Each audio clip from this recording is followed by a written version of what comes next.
Welcome back to the Statesman's Table, where we discuss politics, culture, and foreign affairs. Today we're discussing Anthony Fauci clearly has something to hide as he takes the fifth at a congressional hearing. New information about the Shiloh Hendrix trial comes out, which can mark an end to free speech in the United States. Iran launches a new surprise attack against U.S. forces and what this means for further peace. Mamdani continues to try his best to destroy the New York economy. And finally, trans lunatics once again try to push their perversion onto kids in Minnesota. Welcome to the Statesman's Table. Okay, to start, what do you think Anthony Fauci's hiding? Because it's clearly something. I mean, he's hiding everything, right? Right. I mean, it's literally Color of the carpet, what day it is. Yeah, I thought Josh Hawley had a really good performance because it was getting to a point where people were asking him Senator Rand Paul was asking him real questions. Right. And then obviously to every single question that was asked besides his opening statement, he pleaded the fifth. And so Josh Hawley's like, okay, let's try something. What color is your tie? What color is the carpet in front of you? And then Josh Hawley goes on a really good rant that Fauci doesn't have a Fifth Amendment right. Right. Like under Brown v. Walker 1896, if you've been pardoned or if you have like immunity, which the Senate can provide, but it's already been provided through a pardon, presidential pardon, Right. you have no right. You must be compelled to testify or else you will be in contempt of Congress, which then you can be punished, you can go to jail, which personally I would like to see him go to jail. I think Anthony Fauci is disgusting. I think that the whole reason he was in this Senate hearing was because of his diaries that came out. I don't know if you read his diaries. Yeah. But this guy is a narcissistic creep weirdo. Clearly. He goes on in his diaries, which belong to me and you because they were on a government server. What an idiot. Okay? So this guy's an idiot for one. Okay, he couldn't even keep his own secrets. But he's like a teenage girl writing a diary. And instead of talking about, hey, this is what I did today concerning the COVID pandemic, and this is how we're saving lives and all this stuff, he's like, no, I got a gig on CNBC. I got a gig on CNN. Multiple times, I think it was on May 21st is the really popular one where he was like, I am the most famous person in the United States right now. He is more concerned with being a celebrity than saving lives, which is disgusting. How disgusting can you be? How narcissistic can this person be? And for so long, me and you were 14, 15 when this was going on. He was heralded as he is the basically the person in control of United States domestic policy. I remember teachers talking about him as if he's this great mentor, leader of our country, standing up to Donald Trump to save us all from dangerous COVID. And it was just so obviously wrong, even at the time. He's such a fraud. He's just a bumbling idiot. I mean, he's not even a doctor. He's a healthcare administrator. He's never practiced on anybody. He's just been at this position of power for, we could even talk about how he screwed up the AIDS crisis. How many people are dead because of Anthony Fauci? Right. Anthony Fauci, a big thing that they actually did go over in the Senate hearing, they basically just wasted a bunch of time because he wasn't going to answer, but they basically publicly humiliated him, which is what he deserves. Yeah. This is bare minimum. Really the point. This is a bare minimum of what he deserves. But they go over how he suppressed the studies showing that ivermectin was actually the best treatment for COVID-19. Instead, they pushed remdesivir, which in hospitals they would call run, death is near, because of the fatality rate. And so you have to wonder if there's some kind of ulterior motive going on, which think about this. If Fauci didn't suppress ivermectin, nobody would have took a COVID shot, nobody would have took remdesivir, and he would have made no money. He would have made no commission. All of his buddies in the healthcare field wouldn't make any money. And that's just sickening to think that this was the largest global pandemic ever. And this guy who we were held as he is the guy that's in control of whatever we were doing. He's basically out to pay his buddies. Yeah. And to be a celebrity. I think it's more to be a celebrity than pay his buddies. It's just about how can he keep himself in the news as long as possible. At the expense of the American people, at the expense of people's grandparents I dying. think he just doesn't care. It's insane. It's quite literally insane. And I really do hope that he gets sentenced, that they find him in contempt. I think it's going to be hard because Right. Democrats are so. I mean, this is why he even got pardoned in the first place. Like Biden's administration pardoned him for everything, and I mean, even in the trial or in the congressional hearing, there were Democrats sticking up for him the entire time. Right. Which is insane. It's insane. I don't understand how it's not a bipartisan. Yeah, this is not partisan at all. Right. Like, it just shows you that there's one party that wants government control and who got a little bit of it, and they're trying to conceal themselves. They're Right. trying, I mean, that's just what it is. It's like we're gonna die on this boat, which is the fastest sinking boat ever, the Anthony Fauci boat. Right. They should have left it a long time ago and been like, hey, this is our screw up. Mhm. He's not a good guy. He didn't handle it well.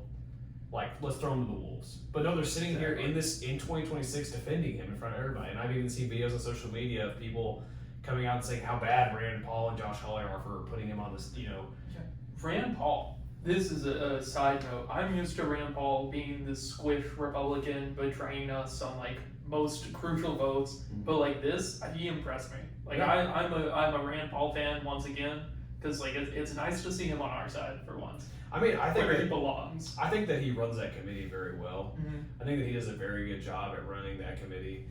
And I mean, we can disagree about, because he's extremely fiscal hawk. He's an extreme fiscal hawk. He doesn't like to see the United States spend money on anything. Right. So he basically votes on anything that he sees as inefficient, whether or not he was sponsored by a Democrat or Republican. Right. So you could say, he sticks true to his values. That's what I would argue. But I think do you think Rand Paul would be a good nomination for president 2028? So I think if he can work better with other Republicans, I would be happy with it. But with his current track record of not playing with the team, like he has his eye on his own ball. He's going for his own goals, own shots. He's not willing to work with us, and for that reason, I would have a hard time. I think that more and more Americans are looking for that, though. And I think with him being more of a seasoned veteran within Congress, I think more if he did decide to run, I think he would be very popular because I think very many people are tired of the two-party system. And I know you're an extreme partisan. You would never vote for him. Okay. I would vote for him if he was the nominee. If he was Republican, but like even in the primary, like if it was him versus JD Vance, you would vote for JD Vance. Right. 1,000%. And I'm still hoping Ron DeSantis though. I'm gonna work to get him there.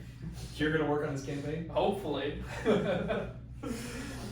So, Gonna bring up his name anytime we can on this podcast. Ron DeSantis is my guy for 28. Ron DeSantis for Israel 2028 is what it would be. But Okay. anyways, to our next point. Wait, So- is your mic on? One second. The light's not on. There it goes. I'm sure. Do we need to restart? We'll see. Okay. Okay. So, what does Anthony Fauci's, pleading of his unright, say about the government's response to COVID-19 and how censored we were? I mean, it clearly shows that there are things they weren't telling us. There are things we don't know. There are things we need to know. Like this is the next Epstein files. I mean, 1,000%.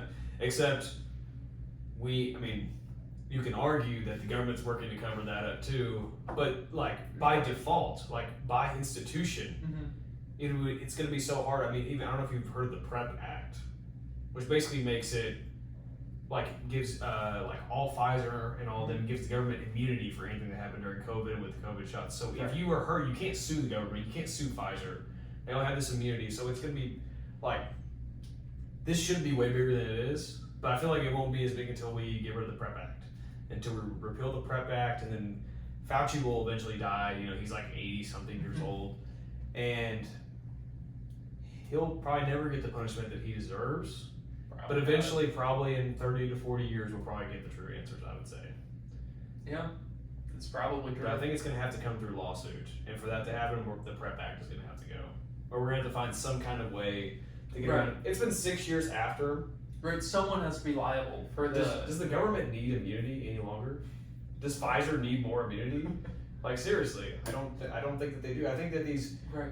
Democrats try to fix healthcare problems by throwing money at the wall, but what really needs to happen is these mega corporations like Pfizer need to be held accountable for the mistakes they made. Yes. We need a bigger free market in the healthcare industry, not a smaller one.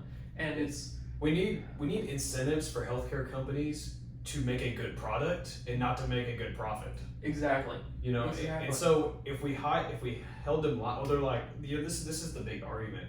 Is like, oh, well, they're going to be stuck in, you know, litigation the entire time if they don't have immunity. Well, every other company in the United States who makes a good product could be sued if they made a bad Right. product. This has no bearing on Tech companies Yes. are in lawsuit battles all the time. Yes. And they still make great products Yeah, I mean, for the most part. I hold stock in Nvidia. I'm sure they've got sued a couple times, but their stock price is still going up. Yeah. You can make profit.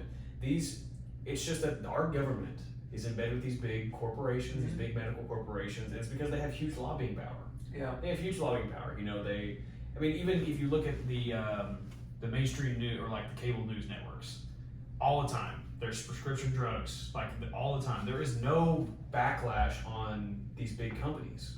Right. These medical companies. It's Because insane. they pay the cable news networks. And you know who watches the cable news networks? Senators, representatives, our executive officers.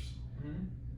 Until we get these new waves of new Democrats and new Republicans who say, hey, like, the real problem is that we can't hold these people accountable. That's our real Exactly. problem right now. And until that happens, we're going to be stuck in the cycle of being like, well, Pfizer can just push out whatever they want to, and their big goal is to make money. Mhm. And so that's why we have, you know, the vaccine schedules like 72 vaccines. Insane. Do we need 72 vaccines? Probably not. Probably not. It's kind of crazy. It is. It really is. But then, moving on to our next issue, Shiloh Hendrix. You're familiar with it. She's the lady who said the N-word at a child and then later was harassed by a large group of men and said the N-word at them after they goaded her into it.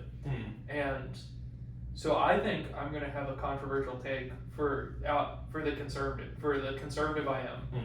I think this is going to be controversial because I'm not totally against her being found guilty in some regard. I think what she was found guilty of is wrong. But the initial encounter that she had with a child that she admitted to on camera, she said the N-word at a small child who has autism, maybe, but even if he doesn't, it's a small child who's playing around, accidentally took her son's things, or even intentionally took her son's things, doesn't justify her yelling profanities at this small child. I mean, communities do have standards. Communities Exactly. do have dignity. Exactly. And this is what conservatives should be arguing for. It's the idea that Michael Knowles has, that censorship isn't inherently bad, it's what's being censored. And you can't yell profanities in a public park at children. That's wrong. Yeah.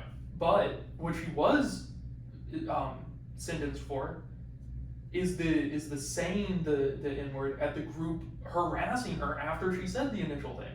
That's wrong. She has every right to say it at that point. 1000%. They were harassing her, and it's this weird line of like. I don't agree with the people who say that she has absolute free. I'm not a free speech absolutist, and I don't agree with the people saying she has free speech absolutely in this situation. She should not say the N-word in a public park towards children. That's wrong. She should face some kind of fine or penalty, maybe like a week in jail or something for that. But once she's starting being harassed, she has every right to. She has free speech in that situation. She's not the one causing the scene. She's not the one causing disorderly conduct at that point, and she shouldn't be punished for that. But that's what she was punished for, and it's insane to me. And so I just want to know your thoughts. I mean, I agree with you. I don't think that it's obscene to yell at profanities at a child. Right. And I think the communities should have standards, and these standards should be enforced. That's how we keep a good functioning society, right? Exactly. I don't think that this story would be in the news at all if the roles were reversed. Oh, Like 1,000%. This would not. I mean, the whole narrative would be different. I believe that the verdict would be different. Right. If this was a black lady and her black son, I mean, Somali lady, whatever, and you had a white autistic kid, come in and try to steal a diaper out of her bag, and she called him like little cracker or whatever, and the parents came over and tried to sue her. There is no way our justice system would have convicted her. Right. There's no way. And so the big deal here is that sure, maybe the N-word carries more weight, like culturally, Right. but our standards should be enforced Absolutely. equally. And in Minnesota, that's not happening. Right, and that is the bigger issue. That's a bigger issue, is that, like, whites in this country are being persecuted more and more. At least in Minnesota. I mean, 1,000%. It's crazy to see this. Mm-hmm. And so, like, I do think she's in the wrong, but I think that this wouldn't even be a story if it was the other way around. Right, that's absolutely true. Like, she was in the wrong initially, yeah. Yeah. But she wasn't the entire time. No. It wasn't her who made it into this big scene. No. It wasn't her who. I mean, there's this group of thugs that come up and, like, start harassing her and her son, and it's just like, I mean, here's another thing. Where is the male father figure? Where's the male father figure? I mean, it's getting to a point right now that our society is like. Here's the bigger issue. Our society is so degraded that, like, a woman can't take her son to the park without fear of, like, harassment. Mm-hmm. I especially in bigger cities. I don't think that. I don't think women in this country can do that anymore. Yeah, I think the heart of this case is a larger issue that she didn't feel safe at the park. No, like that's the heart of why she initially called the kid the N-word. Even it's that Minnesota has failed her in such a way that these Somali thugs are running around everywhere. That it's to the point where when she's harassed by even a young black kid, she doesn't think of, oh, it's just a kid. She thinks, this is another attack on me. This is another, and it's, I don't blame her. Let's talk about the Somali agenda. Okay? So we can see this specifically with Ilhan Omar. Mm-hmm. These people don't assimilate. Right. These people They're aren't eating the cats and the dogs. Well, but what I'm saying is that these people aren't here to assimilate. Their whole goal, and this is the big deal with Muslim-speaking immigrants, or Muslim practicing immigrants. They come here and they blend in, they vote Democrat until they get enough numbers to where they can elect their own representatives. But like Ilhan Omar, and she gets into power and she says, "Hey, my number one, I'm loyal to Somalia," which is crazy. You should not be able to be elected if your allegiance is to another nation, not to the United States.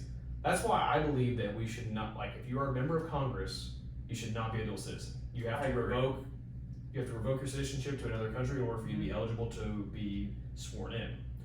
And so, but that's the overarching issue, is that she probably felt safe because these people aren't assimilated. She's probably seen so many times where these people have stolen things or assaulted people. And so when this was probably just like an adverse reaction to what she, like, sure, it's a kid. Right, and she wasn't right to do it. No. I'm not defending it, but it was a reasonable thing to do. Yeah. It was a reasonable response. 1,000%. Because it's what Minnesota has trained her to feel. Yeah. Because they're failing her in every regard. They're allowing these people to live unassimilated and as if they're not American. Yeah. And it's not right. I'm at the same town 50 years ago. You think she would have felt safe? Probably. 1,000%. 1,000%. And so we have to examine, we have to analyze. Our country is not as safe as it was 50 years ago. And we have to say, why is this? And inherently, it's because we have people coming into our country who don't assimilate, who carry cultures that are extremely counterproductive to ours, that counter our cultures. Yeah. And these people believe that, women should wear coverings all the time, and that if they don't, they should be stoned in public, and that if you eat pork, you should be stoned, and all this stuff. And like these people, they can't assimilate. They're not going to assimilate. Their whole point is that they're coming here to conquer. They're coming here to conquer us. And right, they're foreign invaders, and they need to be kicked out. Exactly. They need to be treated as such. I don't know how exactly you would enforce this, but it's just like, if you're coming to a new country, you need to adopt, or if you can't adopt and abide by their laws and their customs, you shouldn't be living there. Exactly. Like, if I moved to Syria right now, and I couldn't practice, I couldn't go with Sharia law, I mean, I would either get killed or I would be forced to leave. Right. And that's serious values. Like, sure, like to us, that's not great, but like, a country has a right to hold its own values and protect its own interests. Right? So it's a different discussion. Inherently, I'm not going to get into it. But I just think that it's It's sad. This really is a sad case that it had to come down to a court decision. It is. It's sad. And people are treating this as if it's the death of free speech. It's not. This is a precedent. This has precedent and standards. And what's really shocking about it is what she was convicted for. Mm-hmm. It was the second engagement with the people harassing her, not the initial one with the child. That's what's really shocking and what makes it an interesting threat. But it's still. Also, didn't she just get like $1,000 fine or something like she sure. wasn't like I thought she didn't even go to. I don't think she served jail time. I thought that I read that I know she's she's raising money for her defense. Yeah. For appeals and things. So I mean, it's not. I know people are blowing it up right now because they're saying it's such a big free speech argument, but she didn't receive that big of a penalty. Right. We're not the UK yet. Not yet. She's not. She's going to be in jail for 4 months. You know, kind of thing. Right. But things like this, if they keep on progressing, can lead to that. Exactly. So this could be the start of a snowball. It could be. It could be. But probably. But I think that this would only happen in blue states. Oh yeah. I mean, this is not happening in Texas. Like this is not happening in Mississippi or Ohio. This is going to happen. Things like this are going to keep on happening in California, in Minnesota, in New York. And the reality is that we're going to start living in a nation where 2 different laws apply. Yeah. If you're a red state, these laws apply. If you're a blue state, these laws apply. The laws are going to be no longer universal. Yeah, it's going to feel like we're living in 2 different countries, and we're on that way now. And we're almost there. That's the way that this is going. Yeah, this is just another. At some point, I think we're gonna end up seeing the repercussions of this. Well, speaking of invasion, Iran has launched new surprise strikes against the U.S. Do you think this will mark more hostility? I mean, obviously more hostilities, but like, how much further do you think the U.S. will go because of this? So, as of this morning, or as of last night, we sent counter strikes. Nobody knows the extent. I mean, obviously this is going to happen. Nobody knows the extent of these strikes, but I think what's more striking is not what the U.S. is doing, but it's the reason why Iran even sent these strikes in the first place. I think that Iran is more comfortable now. Yeah. Now the MOU is gone, it's done. These strikes signify that the guard or whoever's in charge of Iran is more comfortable in a war than they are in peace talks. Or else they wouldn't be sending missiles. They'd be like, hey, let's keep going in peace. They're like, no, and so this highlights the questions that, a month or 2 ago, President Trump comes out and he says, we've destroyed their military. We've destroyed their Navy. We've destroyed their Air Force. They can't do anything to us. And then we get 2 soldiers that die. We get more surprise attacks. Like, why does the president come out here and lie to the American public? I don't think it's a lie. I think it's a projection of confidence, because I think we have at large crippled their military and things. Like, that's what U.S. intelligence is telling us, and I don't think there's reason to doubt that. Just because they are able to send a few strikes every now and again, that doesn't mean they're a full functioning military. But they're not at the point where they are capitulating or want to capitulate. Like, that's pretty obvious right now, is that we're nowhere near the point where we've destroyed their military arsenal that they're like, hey, we can't defend ourselves anymore. But I think that goes more to their ideology than their capabilities. I think they're the kind of society and culture that's never really going to back down as long as they are around. They're, I think on many levels, very similar to World War II Japan, in that they'll fight to the very last man, in that there are very few options. They know there's not much of a way out, but they're going to try. And I think it's until they realize that there really is no other way out that they'd be even open to peace talks. So I think that they have more leverage now than they do pre-war. I think that's not true. I think that's true, because think about this: before the war, nobody governed the Strait of Hormuz. But they still had access to it. They could have done anything. They could have done anything, but they didn't. And so, but what I'm saying is that this war, somebody will have to control the Strait of Hormuz after this, whether it's Iran or the United States. Somebody for our definite lives, and for right now, unless the only way this is going to change is if the U.S. puts ground troops and takes over the Strait of Hormuz, because if the United States doesn't do that, Iran will they will have the greatest leverage because they can control the world economy right now. Right. But that was there before the war. They had that ability before the war. It was always a possibility that they would shut it down. Right. But it wasn't that they weren't checking boats. They weren't. Right. Nobody was out there. It was free. Like it was just right, free. but they always had the ability. Oh, to they always had the ability. leverage. But now I think that any peace talks, Iran will, from indefinitely, like no matter what resolution is resolved, Iran will always control the Strait of Hormuz in some capacity from now on. You don't think the U.S. can take it? We can. We can. You don't think we will? No. No? I don't think there's enough political split. I think it goes back to our last week's discussion, was that I don't think Democrats are going to want to do that. Yeah. And, the president needs funding in order to do that. The people of the United States are highly, highly against putting ground troops, and that's what it would take to take the Strait of Hormuz. And so, I mean, the only way that we would get enough backing to go in there and take the Strait of Hormuz is if something happened on U.S. soil, like another 9/11. That's what it would take. That's the only way. It would be national outrage, and it would just. That's the only way. That's how I see it. There's no way. You're probably right, but I still think withdrawing in defeat will still be much worse than proceeding with commitment to victory. And I mean, again, I think going into this war was probably a mistake because I don't think we have the political support to win. No, but I think victory is still the best outcome, and like that's what needs to happen. It would be awesome if we could achieve victory, but with our political system and how unpopular this war is, I see the only option being that President Trump drags this out, or he's going to try to get, because they have been trying to get a ceasefire and start a peace treaty going. I don't think Iran's gonna. I think Iran, they're gonna see that Democrats don't like this war. American Republicans like this war. It's gonna be like Vietnam 2.0.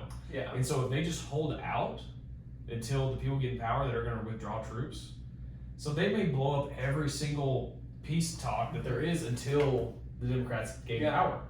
So I think their biggest bargaining chip is our elections. That's true. It's you guys only have a time clock. We'll just wait for the next guys. They'll be much more willing to give us what we want. They just want this to end. Yeah. And that's. That's supposed to the American people is that the American people want this to end, and that's going to be the Democrats' that's going to be their huge point going into the midterms and maybe even into 2028. Yeah, I don't see the war going on until 2028.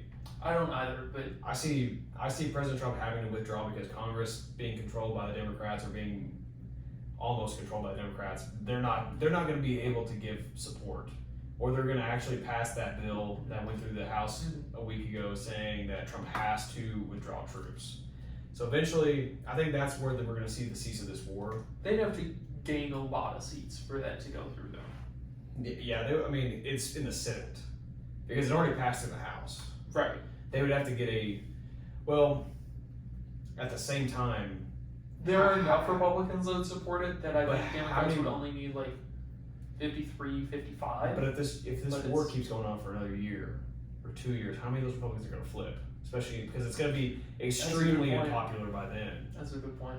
And so I think for them to keep their seat, eventually they're going to have to just go with it. At least get 60 votes. That'll be what, 4 or 5 Republicans switching? I don't know. Republicans might be able to hold out because you saw someone like Thomas Macy lost his primary, and his big thing is he's anti-interventionalist. That's that was his platform basically. I'm going to get us out of this. Well, there was $30 billion spent on behalf of his. Yeah, but it was still the voters who voted him out of the nomination. But you got to think of his constituency. Rural Kentucky. Right. And they were extremely loyal to President Trump. President Trump came out and endorsed this other candidate, and the whole reason President Trump didn't like Thomas Massey is because he opposes our aid to Israel. Right. He's the only congressman who sought the Epstein Files Transparency Act, which President Trump's not a fan of. We can speculate as to why he's not a fan of it. But so he's been on Trump's bad side for a long time, and I think the big deal wasn't that the people were unsatisfied with the Tommy Massey was doing, but it's that President Trump no longer supported him; they supported the person he was running against. So, right. especially but when I think that can happen all over, and so I think it will get enough of a portion to be able to hold out. Because I think so many Republicans are loyal to Trump, and I think there are so many. I think that's weakening. I think it's weakening the longer that this war goes on. So, like in the scenario we were talking about, I think more and more Republicans will get fed up because the big deal was no more foreign wars, and so like that was not the big deal. that was the big deal. That was not the big deal. I think that maybe in your isolationist circles, but the big deal was immigration. Yes, I think that's both were true. But like, it was at a point where it was like, okay, we want immigration to stop, and like, we thought that Kamala Harris was just going to start another war in the Middle East. That's what everybody thought. We're like, if we elect another Democrat, we're gonna be another forever war. And President Trump has come out explicitly and said, no more wars. Going into Iraq was the stupidest thing ever. Going into Afghanistan was the stupidest thing ever. We should never go into Iran. These were all of his quotes. Trump has talked about invading Iran since like the early 2000s. I don't think so. You can find quotes. Even before he was in politics. Then he's contradicting himself because he said again that Barack Obama would go into Iran and it'd be the stupidest thing of all time. He said that in like 2014. How he would do it would be the stupidest thing of all time. He wasn't saying the action of going into Iran. He said, like in, what was it, like 2018? He was like, I would stop Iran from getting a nuclear weapon. Right, because Obama was sending them millions and millions of dollars funding nuclear weaponry, really. I mean, that wasn't the idea of the deal. Did you talk about the JCPOA? We weren't funding them, we just lifted all sanctions. Or we lifted some sanctions. No, under the Obama administration, we were also sending them money. Are you sure? Yes. Maybe it was American businesses because of lifting sanctions, but it was some. The Americans, the whole deal with the JCPOA, because of the Obama administration policies, were funding nuclear proliferation in Iran under the Obama administration. I think this is what it was. Because I've done research on JCPOA. JCPOA was the International Atomic Energy Agency we're allowed, like they have to come in, they have to inspect your nuclear facilities to make sure you're not enriching for weapons purposes. And if not, like, if you're fine, we're gonna lift all these sanctions, which actually is a big constitutional question because when Barack Obama did that, he basically rewrote congressional legislation. Okay. And so, but to get past that point, like I haven't researched this for a while. So. But like President Trump, immediately we got in office 2016, revoked it. Mm-hmm. It was completely gone. Right. And so then Iran was like, well, the international, like, you guys aren't coming in here anymore because now we have sanctions on us. Mm-hmm. And so I think that maybe it was worse that we left the JCPOA because then we maybe incentivized them because then now that they're just getting bombarded with sanctions, what else are they gonna do? Like stop trying to build nuclear facilities. But what if they want energy? Do it some other way. Hey man, if you're a country and everybody else has nuclear energy and you have the capabilities, are you not gonna build it too? Yeah, you can. Sure. From their perspective, sure. But when you're the #1 sponsor of terror in the world, you're not allowed to have that kind of privilege. That's not something you can do. But there are restrictions placed on you for a reason. Yes, but there is a global anarchy. Like, there is no, like, sure we can say the UN. Okay, but like a child, like a small child, all his friends are getting paintball guns and BB guns, but this child likes to torture puppies. You're probably not going to get him a paintball gun or BB gun. But Iran is not a child. And they might go after one. They might try to save up on their own. But you would take away the BB gun once they got it because that'd be bad for them to have. Well, sure, but states don't act like children. Yes, they do. States all the time. No, but states aren't comparable to children because states act in their own interest. Do children not act in their own interest? No. No, I mean, children go and touch the hot pan, they put their fingers in, outlets and stuff. I wouldn't say that's in their They're best trying to interest. figure things out. That is in their interest. They're trying to learn. Education Yeah. is in their interest. But think Touching about the this. hot hand is But think about education. this. If you're Iran and you have nuclear powers breathing down your neck, would you not want to start nuclear facilities? Yeah, you would want to, Yes. but that can't be allowed. They can't be trusted with that. But I'm not saying is that you can't expect Iran not to. You Right, can't, but you need to espe- stop es- them. Especially, but I think that our best scenario was them being compliant with the IAEA. That was our best shot. And I think that Trump was like hot-headed. He didn't like what Obama did during his administration. I think the big thing was his, reforming a bunch of Obama. I think that's one of the worst ones that he did. We should have reworked the JCPOA. I don't think we should have left it fully, because then that sends a message to Iran, like, hey, now we don't like you guys anymore. And now they're not going to let the IAEA in there. And that's what's led up to this, because then now nobody knows what they're enriching at. Like, we can get numbers that say it's like 15% or 60% and all that stuff, but we don't have a definitive number because we left the JCPOA. Like, I think it was a boneheaded move. I think because if we just would have stayed in the JCPOA, Iran would have kept the inspectors coming, right? Not necessarily. Not necessarily, but they probably would have been compliant a lot longer than when we blew up the deal. Okay. That's a fair argument. Yeah. But I think it's still, I think the child analogy still is, like, they're a child. They can't have dangerous things. They're not a responsible child. They like torturing animals and things. They need different rules than the other children. I mean, sure, but you can't expect them to comply without incentives. Right, but you can punish Yes. them when they don't comply. But their uncompliance was because we blew up, we stopped giving them the incentives to comply. That's what I'm saying, is that they were compliant because we were no longer imposing harsh sanctions on them. Okay. And then Iran didn't do anything, but then we just blew up the deal anyways. And so then they're like, okay, well, we're not going to be compliant anyways. That's like okay, you take the BB gun away from Jimmy. Okay. Jimmy Okay. has good behavior. He's washing the dishes, and then you shoot him with a BB gun. And then you expect him to not get mad, and then you go and throw the BB gun out in the woods, and then he goes and starts looking for the BB gun. So, okay, what is more akin to is you take the BB gun away from Jimmy, okay? Jimmy starts doing his chores. You start giving him money for doing his chores, because he's a good little kid doing his chores, giving him money, and then he goes to the store and he buys a BB gun, or he starts googling BB guns on Amazon, and he finds a few that are like exactly the amount of money he has, and he's like looking at them. You see he's looking at them, and you take away all his money. That's what it's more akin to. I know. I think it's more like this. I think he starts looking at him. He's like, oh yeah, these are cool, and then you spank him.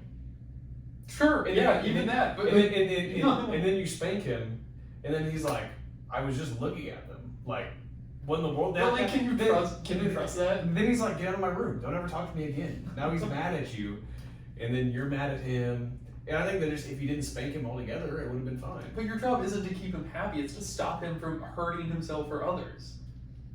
I think that the best move was to keep the deal in place. That was the best But move. then Jimmy buys the BB gun. You don't know that. But like, probably. You don't know that, though. Probably. I don't think it is. Probably. Good shot. No, here's a better scenario. Okay.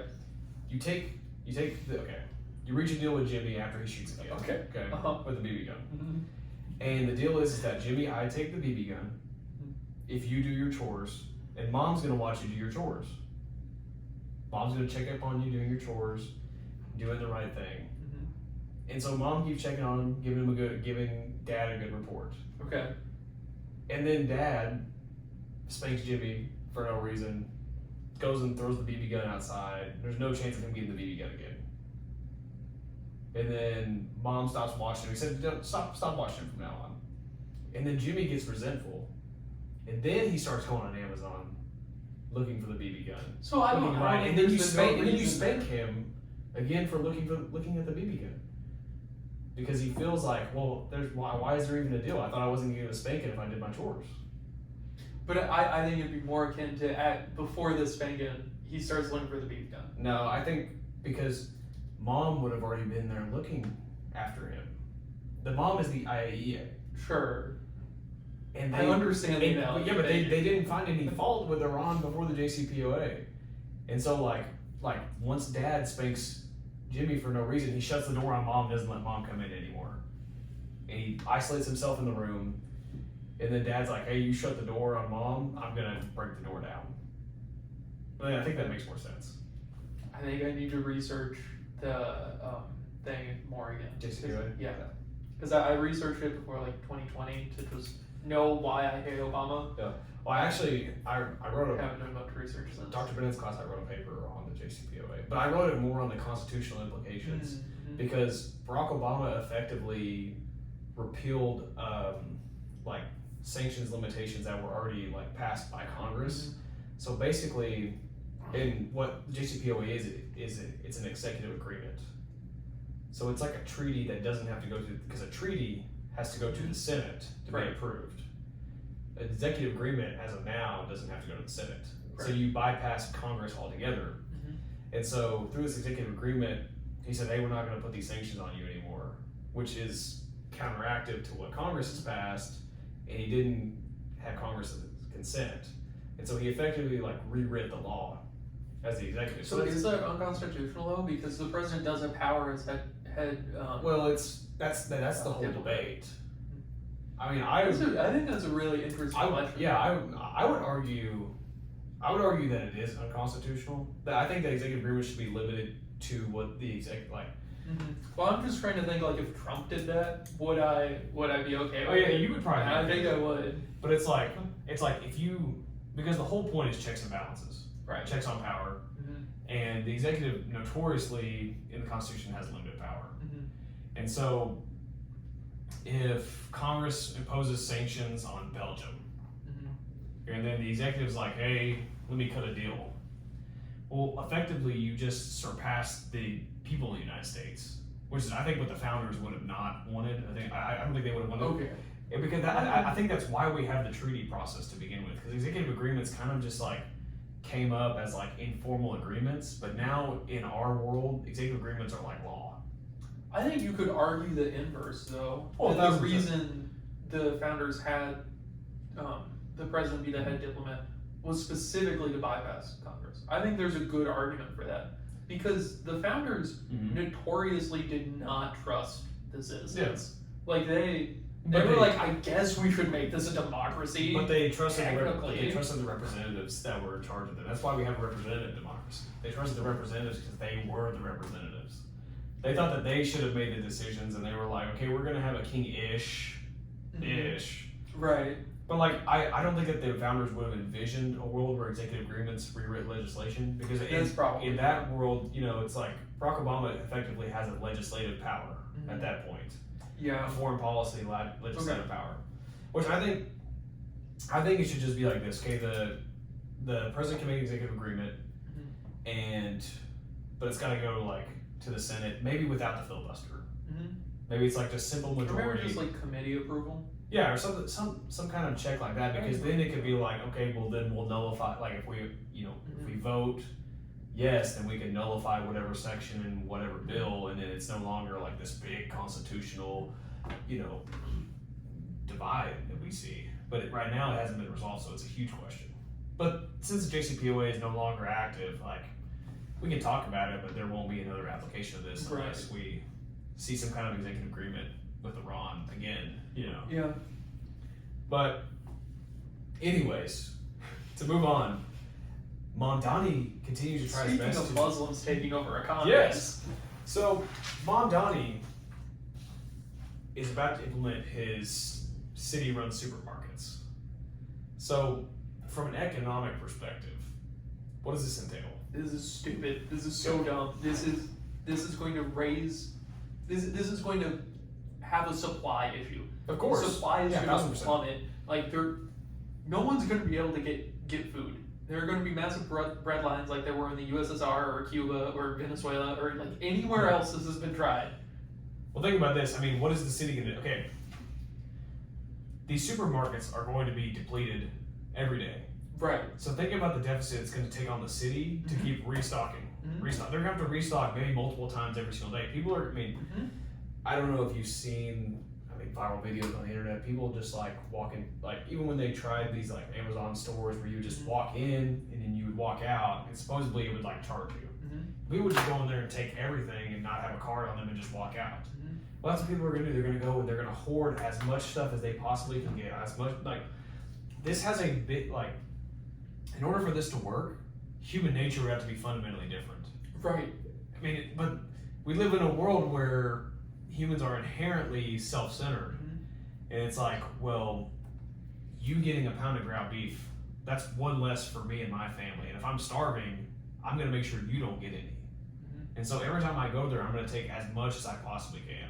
And so inevitably there's gonna be a supply chain issue, and it's just gonna cost the city tons of money where they could have been putting, these funds somewhere else, somewhere more productive. Exactly. And it's not like this hasn't been tried before. This has been tried all over the planet. Yeah. We know how this goes. This doesn't go anywhere good. So it's actually probably worse because, like, in the Soviet Union, at least there was a soldier sitting there being like, hey, you get one piece of bread. Yeah.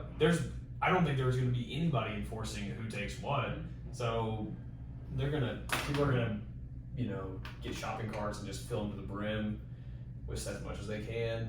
And this is, what was this going to do with the surrounding economy? Like, what's this going to do for other supermarkets in the area? It's going to put them out of business, probably, or it's going to make their prices skyrocket so they can stay in business. And it's... Now, wouldn't this effectively lower prices, though, to get more people to come in? Like, would the incentive be that since everything is free... Because they have a lower supply, and so they'd have to raise prices to maintain the same profit margin. And this New York might be able to pull this off for a short period of time.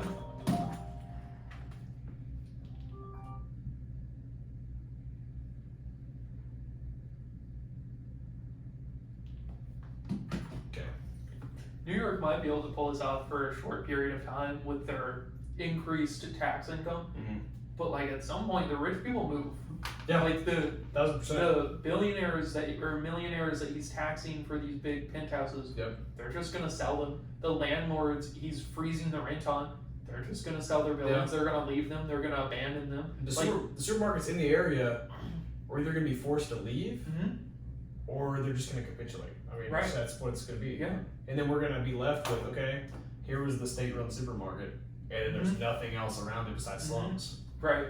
Or even if there is stuff around it, it's going to be for the ultra wealthy to get the amount that they want for a price they can afford, and it's not going to work. It's going to plunge New York into even more poverty than it is now. Well, it's not. The whole goal is really to benefit the poor, but it's not. It's not. It's not.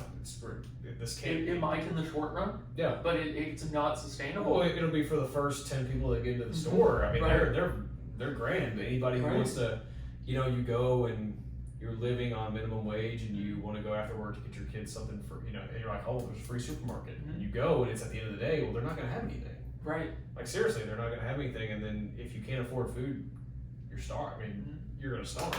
So, and you just wasted time too. So. Yeah, Mamdani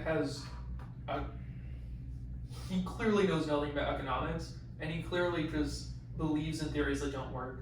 And on our Statesman's Table Instagram, I don't know what I've liked, but suddenly only Mamdani reels are suggested to us.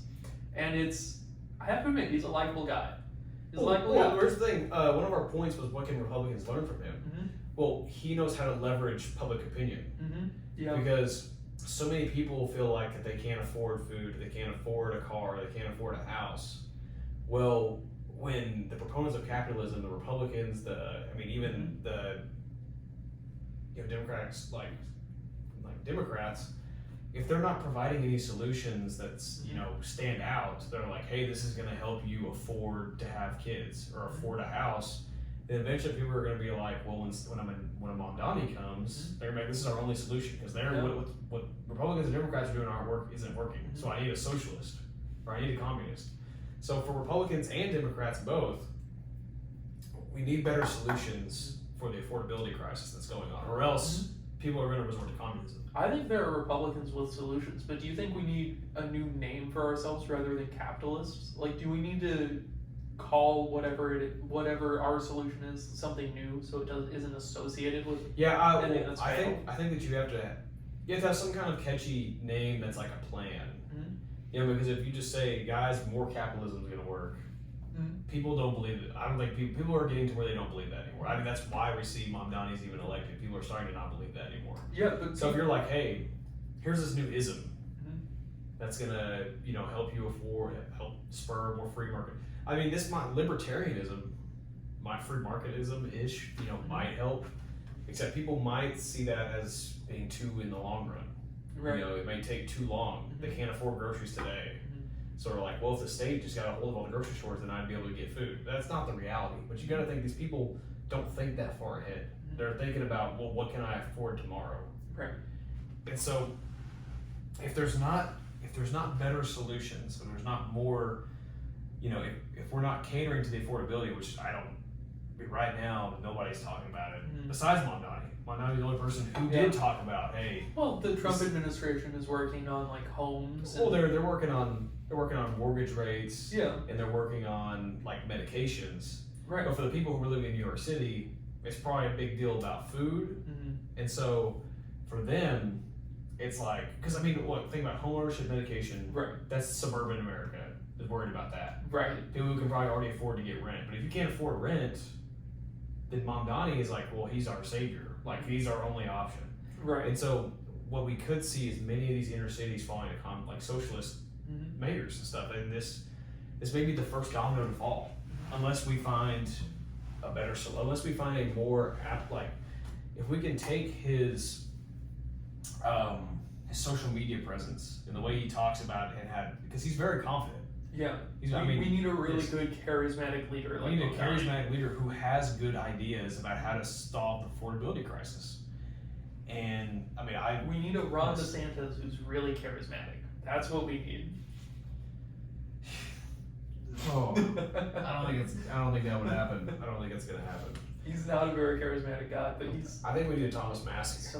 No. We need a Thomas Massey. No, it's like the worst idea. No, I think that's the worst idea you've ever had. I think Thomas Massey will probably be in the 2028 Republican primary. He will be in the top 3 candidates. There is no shot. 1,000%.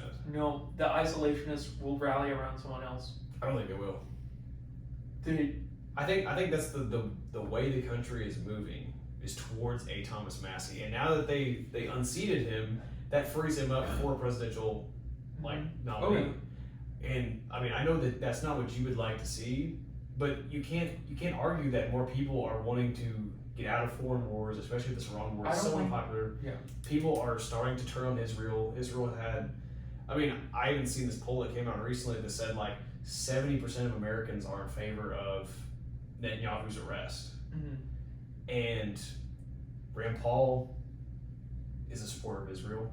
I think it's I think the deal is going to be is that if you can come out and say you want to lessen our support for Israel by 2028, people are that's what's going to be your winning team. So I understand that idea, but people don't care that much about foreign policy.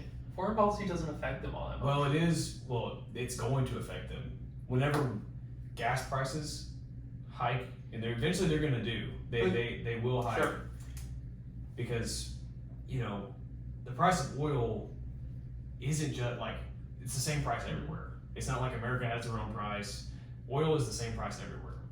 If it's going to take months to recover, even if the war ended today, to get back on the same supply of oil that we had before the war, and if this war keeps getting drawn out, the United States has been suppressed for most of this, but gas is like $4 a gallon, which is like way higher than it was before. It was like $2 and something. But eventually, if it gets up to $6 a gallon, $7 a gallon, people are gonna start saying, I want this to be over with. I want to stop paying for gas. I want to stop paying so much because gas not only affects what you pay at the pump, it affects what you eat, it affects the price of medication. And so eventually, this war specifically, people are gonna be like, I want to get out. Whoever's gonna get us out, and that's gonna be the person who's gonna be anti-Israel. See, you say that, but I think the Republican base doesn't care as much as that as the focus. As long as you can say, I will fix the Iran war, you're going to go on to your next issues. Yeah. That's going to be something, and I think any Republican candidate will be able to say that. I think even like Marco Rubio will be able to Yeah, run but on the wouldn't- idea of wouldn't- we're going wouldn't- to get us out of this, we're going to have lower gas prices than ever before. And I'm also a conservative on every issue that actually impacts your family. But wouldn't Massey's whole point in the debate be like, hey, you say we're gonna get out of this, but you're in the pocket of Netanyahu, so we're not getting out as long as Netanyahu still has you by the tongue, like. And so like, I think that Rubio would just get destroyed on a primary like debate. He would get annihilated because he's way too close to the war. So I understand where you're coming from, but I think you think it's way more important to people than it actually is, because he doesn't care as much about the issues that most conservatives care about, like immigration or pro-life or gun rights, or I guess gun rights. You say Massey's not pro? I said he doesn't care as much about them. Gun rights is probably a bad example of that. But like immigration, he does not care as much about. He's extremely anti-immigration. If you ever like watch his videos, consistently voted against immigration bills. No, he hasn't. Yes, he has. No, if he has, he's went and explained why. And it's probably because they did it in a very inefficient, expensive way. Because he's also a fiscal hawk, like Rand Paul. Right. I'm saying the problem with people like Rand Paul and Thomas Massie is that they're so constitutional or libertarian that they don't have solutions for things like immigration. They don't have solutions for abortion. They don't have solutions for like trans ideology, because they're so libertarian in so many of their ideas, and that's what's affecting people today. Ideologically, he's extremely anti-abortion.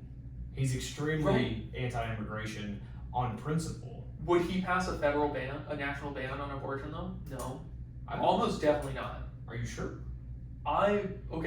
I don't have a quote from him, but based on everything else he has ever said or done, I am pretty confident he would not pass it. I know Rand Paul. I think you're really painting him as way more libertarian than he actually is. I know he's very constitutional, and I would bet a lot of money on the fact that he would view it as a state right issue, and that like even murder, I'm sure he would think should be a state level issue in that terms, because that's what the Constitution gives the state government and the federal government. Yeah, but you gotta think you're saying these points. You're saying that like, oh, Marco Rubio come out and say, hey, I'm anti-immigration, I'm anti-abortion, all this stuff. Would Massey not come out and say the exact same thing? I think he would, but he doesn't have the record to back it. Yeah, but what I'm saying is that everybody's going to say those in the Republican Party. But the most popular issue is going to be getting us out of Iran. Rubio, everybody's going to say they're because they're in the GOP. They're going to say we're anti-abortion. They're going to say we're anti-immigration.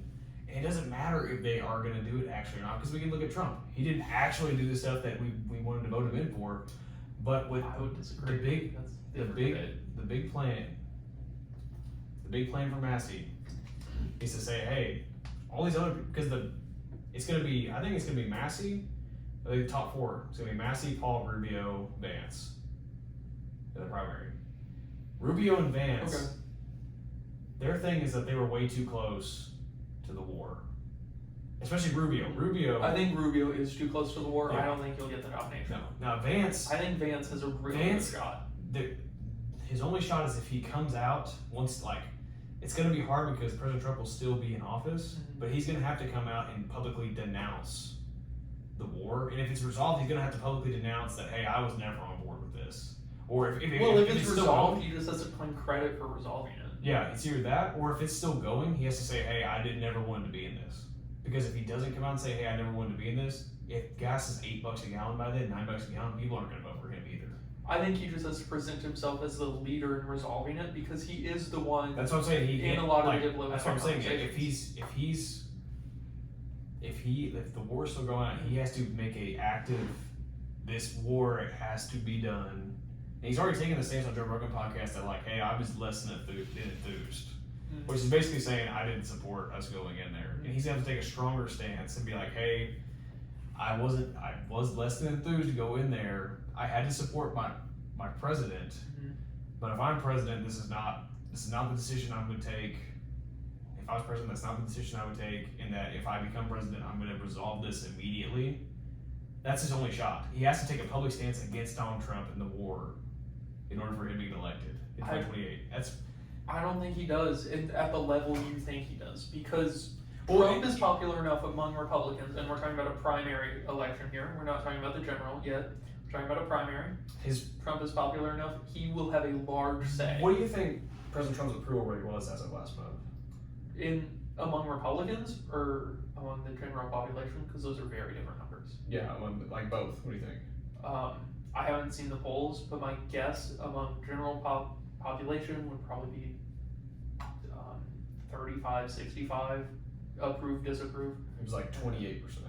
All right, close enough. And then among Republicans, my guess would be pretty 50-50. It's like 40. Among Republicans? Mm-hmm. He's pretty unpopular right now. Well, that still gives him a say amongst 40% Republicans in terms of. Well, what I'm saying is that if the war is drawn out by the 2028 primary, Mhm. his approval rate will have to be at near zero. Right. And so J.D. Vance's only opportunity then is to distance himself as much as possible. I'm saying as long as his approval rate among Republicans is above 35, he has a really solid say in the Republican nominee. Yeah. And people like Vance and Rubio are going to do a lot better than you think. And then on top of that, all they have to do is make the election not about the Iran war.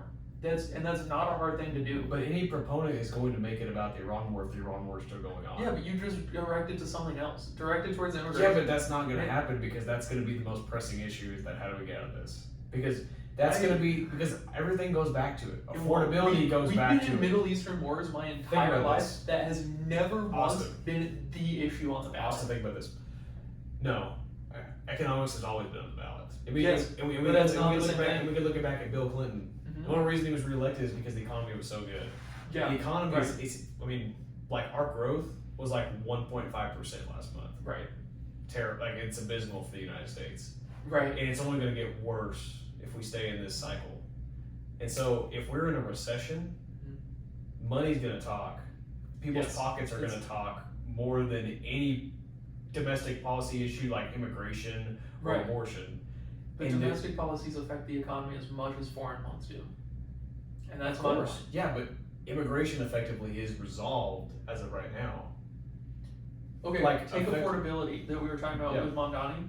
Rand Paul and Thomas Massie had less compelling solutions than the more mainstream postmodern Vance kind of conservative does.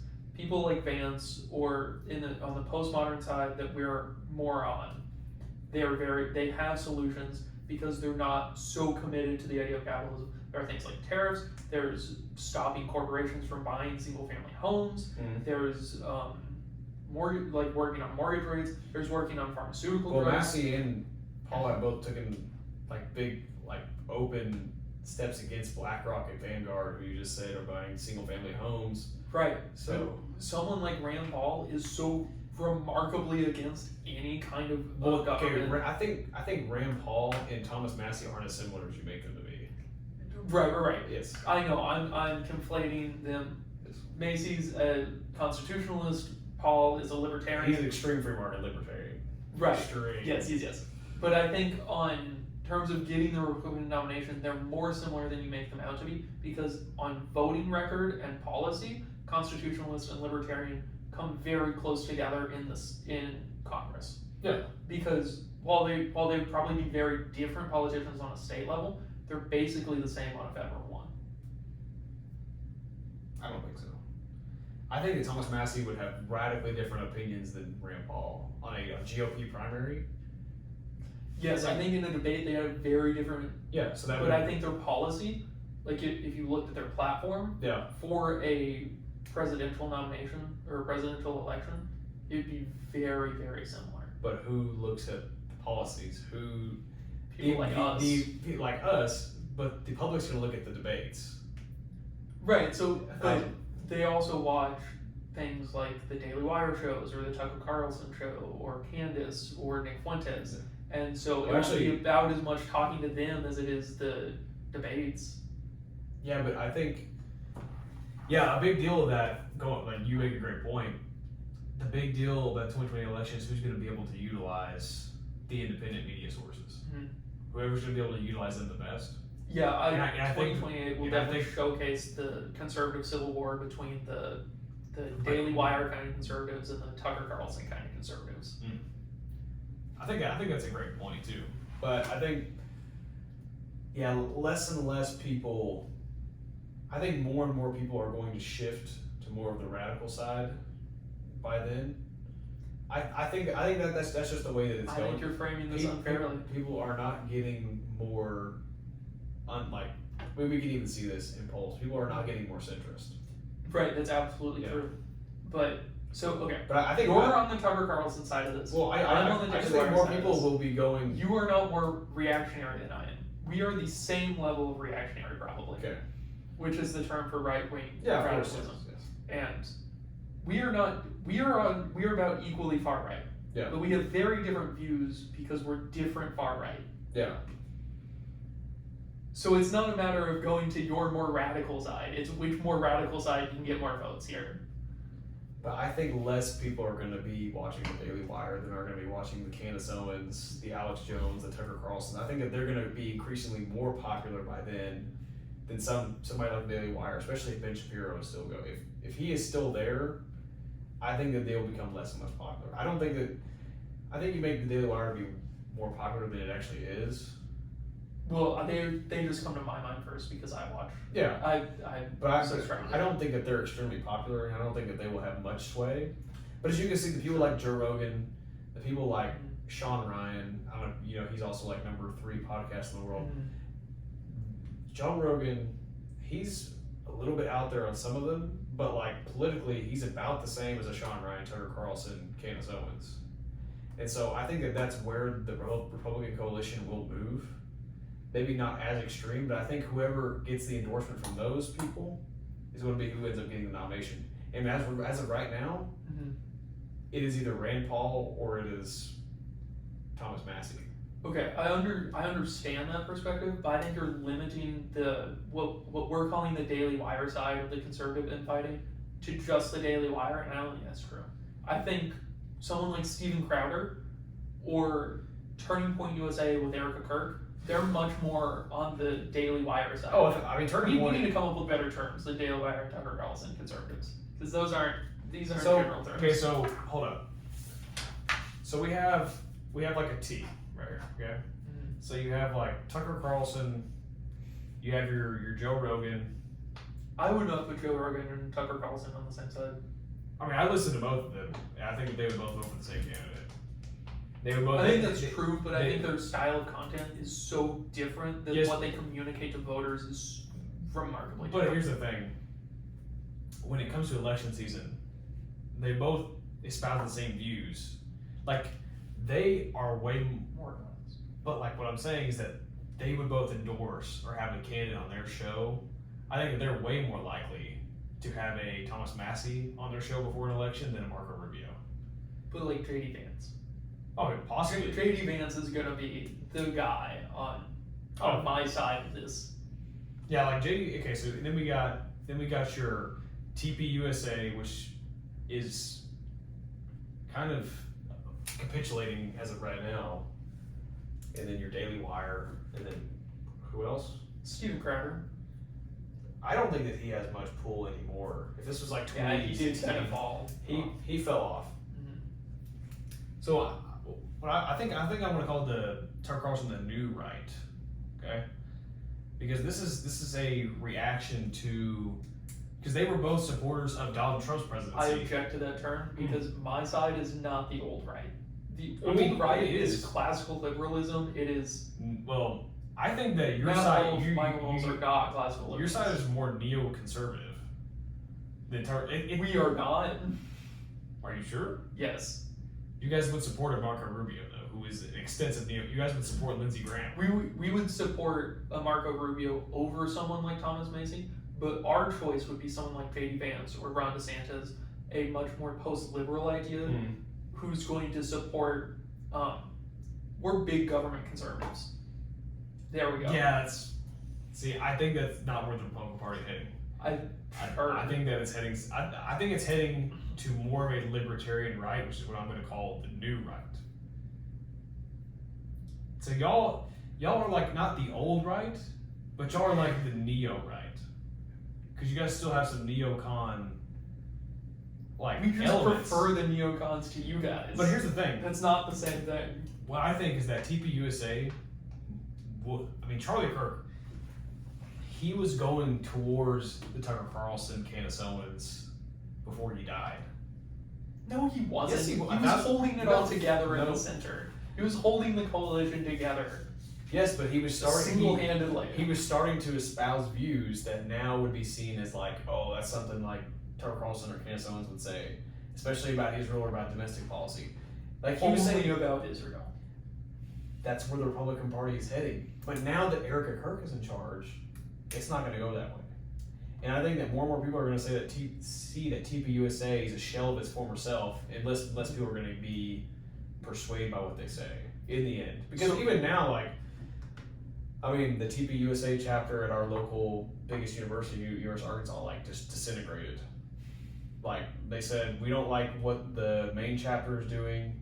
We're going to be Young Americans for Liberty or whatever. We're not going to be TPUSA. I think that's where it's going. TPUSA is going to basically capitulate. I think now they would definitely endorse a JD Vance, but I think that their influence will diminish. So I think within the Republican Party, you're making it all about Israel, and I think that's where it's in going. general, you're right about Israel. You're Yes. right. People are agreeing more with you. I think even among the big government conservatives that I would probably be more a part of, we are less and less pro-Israel by the day. But it doesn't change all of our other views, and I think on every other cultural issue, we're winning over you guys. They're the same. Not really. They're literally this JD Vance and someone like Thomas Massey have almost cultural, like not fiscal, it's about culture, like both anti-immigration, both anti-abortion. But you have to take it to a policy level, not just a position level. But because the JD general Vance's public policy does not. would be very, very different than Thomas Massey's, Yeah. and it's about having the You got to think about the general means to back populace. it up. You got to think about the general populace. They're going to be fed up with an Iran war if it's still going on.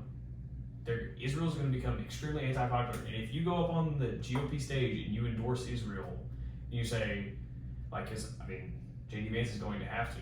Okay. You would automatically lose a percentage of your voter base. Automatically, because the general populace isn't looking at your policy memos. But let's talk about this in terms of our last topic, the trans dolls that are being pushed to 4-year-olds. Has Tucker Carlson talked about that yet? No, not yet. Exactly, because the new right, as you're calling it, doesn't care. They do care. Not as much. They don't talk about it nearly as much. They care a lot more about what's going on thousands and thousands of miles away. While it's my conservative side that's like, guys, it's time to put a ban on all trans talk in schools. Like I think that there's a place for both, but right now the more pressing issue is us having and spending billions of dollars overseas whenever we can take care of. The pressing issue is our children not being indoctrinated into a trans cult that teaches them to mutilate their bodies. Sure, but that's not happening at scale anywhere. Like this was at one point. It's a singularized. I don't like this at all. I don't like how trans people are pushing. Like, okay, so the story is that a school, pre-K or whatever it was, this education institute was giving out these, like, they were educating these kids using these dolls where they had genitals and they could be taken off, right? And like switched around. And, This is definitely an issue. This is something that's like definitely demonic. But for 4-year-olds. But this is not going to happen. Something like this will not happen at scale in the United States. It's not going to happen. I don't even think that this would, like, sure, it happened in Minnesota in one place. I don't think that this is going to happen. I don't think this could even go on in New York at scale. It's popular amongst the radical left, though. Yeah, but I don't think that that's going to. I think that we're equivalent of like Bibles in schools. Which Bibles in schools is, unless you're a private institution, it's probably not. Like, I could see having the 10 Commandments in your room because Christian values were the base that we built our societies off of, but a Bible in the classroom would be fine. Now, forcing kids to read the Bible is something that might go against your constitutional rights, especially for because then you would be pushing a religion, right? Which is it's a completely different argument. But I was using it to make a point in that this is popular amongst a wing of a political party, and it can be taken to an extreme if the other side lets it. But that's not going to happen. I think that the most pressing issue that is going to turn votes is not going to be whether Democrats are pushing transgender ideology in 2028. Okay. The most pressing What issue do is you going to think be is a foreign more policy. effective message? They're giving millions of dollars away, 1,000 miles away to do, who cares? Or they're trying to steal your kids and mutilate them and their bodies and indoctrinate them into a cult. Which one of those do you care more That's about already been going instinctively? on. But which one of those do you care about more instinctively? But it's not going to have a hold because people are going to. Because it's not going to have a hold because in all of the states that Republicans have, like all the states Republicans hold and that might swing, do not have these policies. It is Minnesota, and here's the thing: unless this transgender ideology of like showing 4-year-olds, if this exact scenario starts popping up everywhere, and it's happening in red states, it's happening in blue states, it's happening in big cities, it's happening in small towns. Sure, a domestic issue is going to triumph over a foreign affairs issue. Right. But that's not happening. This isn't something that people interact with every single day. And so.